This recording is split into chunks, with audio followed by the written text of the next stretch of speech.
Hello, Paul Harris here. Welcome back to another one of my videos. Today is an Excel video and a particularly good one, if I may say so myself. This tip that I'm going to show you today would have saved me hours of work. I mean, countless times I've done this manually, and only recently I've worked out how to do it in a very quick way, and that is to de-pivot a table.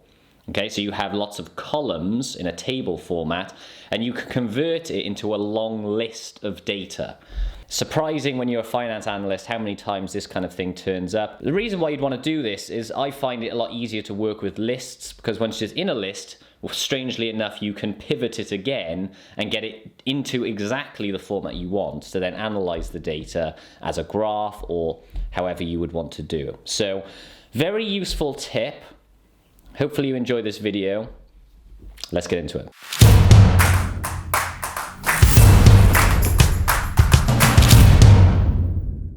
Okay, so here we have our set of data.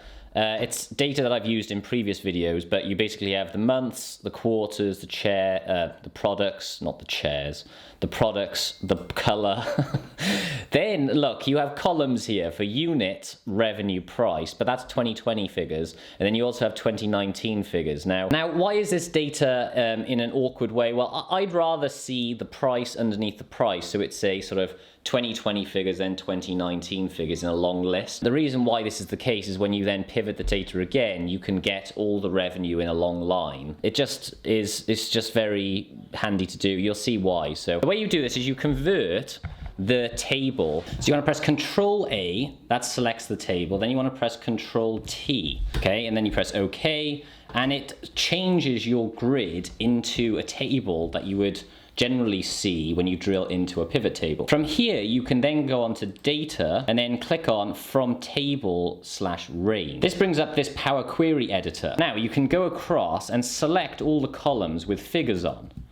Okay, so you press Shift space, that selects the entire row, and then you can hold Shift down and click right, and that selects all the columns. And then you go to Transform and press the button here that says Unpivot Columns. That then converts all the table that had figures in on those columns into a long list. So it says Unit 20, Revenue 20, Price 20. Long list of data. You then press Close and Load, and there you have your grid of data. See, now all of it's converted from a grid where you have columns to a large grid where it's just a list of data. Now you can select this data and go Insert Pivot Table, and now you can bring out attributes. So you can go to Values, you can click on Months. Now when you click on Attributes, you can select the attributes you want. So you could select multiple, you could just select the revenue items, press OK. You could bring those down into the months view. And there you see you have a long list of data.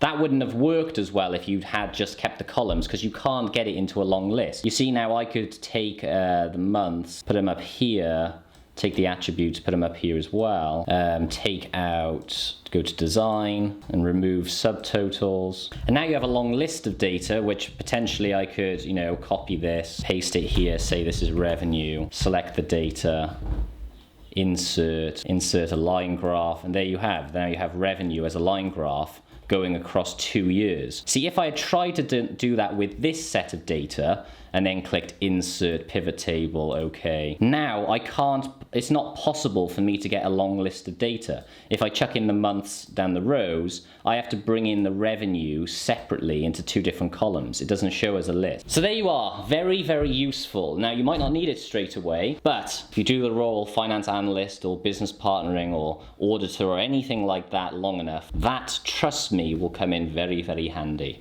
Okay, see you next time. Hope you enjoyed that video. Bye-bye.